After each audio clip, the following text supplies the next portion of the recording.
ఒకానొకప్పుడు మహారాష్ట్రలో రాజులు పరిపాలిస్తున్న రోజులలో తుక్కోజీ అని ఆ మంత్రి గారు రాత్రి వేళ రథంలో వెళ్ళిపోతున్నాడు.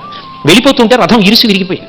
విరిగిపోతే ఆయన ఇదేమిటి ఇంత రాత్రి వేళ రథం ఇరుసు విరిగిపోయిందని కిందకి దిగి దీపాలు పెట్టి చూస్తే నెత్తురు కాల్వలై ప్రవహించి చక్రాలన్నీ నెత్తుడితో తడిసిపోయి ఉన్నాయి. ఏమైంది ఇక్కడ, ఎందుకు ఇంత నెత్తురు వచ్చిందని చూశాడు. చూస్తే 11 తలకాయిల్ లాంటివి కనపడ్డాయి. చీకటి పడిపోయింది. ఏమిటి ఇదంతా అర్థం కావట్లేదని ఆయన పడుకున్నాడు. పక్కకి వెళ్ళి పడుకుంటే విఘ్నేశ్వరుడు కల్లోకి వచ్చాడు. మా నాన్నగారు ఏకాదశ స్వరూపంతో ఉంటారు 11 రూపాలతో. నేను ఇక్కడ 11 రూపాలతో మూలాధార క్షేత్రస్థితం అంటారు కదా దీక్షితారు వారు, భూమిలో ఉన్నాను. వాళ్ళని రథ చక్రాలు నా తలకి తగిలాయి. తలకి గాయమై నిత్తురు పైకొచ్చింది.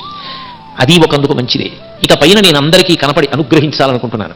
పైన గోపురం వద్దు, ఎండా వాన నా మీద పడాలి, నాకు దేవాలయం కట్టు అన్నాడు. అక్కడ దేవాలయం కట్టాడు తుక్కోజీ. ఇప్పటికీ అద్భుతంగా అభిషేకాలు అవి చేస్తారు. 11 రూపాలతో ఉంటాడు విఘ్నేశ్వరుడు. వెల్లూరు, మనం చిత్తూరు పెడితే చాలా దగ్గర వెల్లూరుకి షేన్పెట్టమ్మని క్షేత్రం.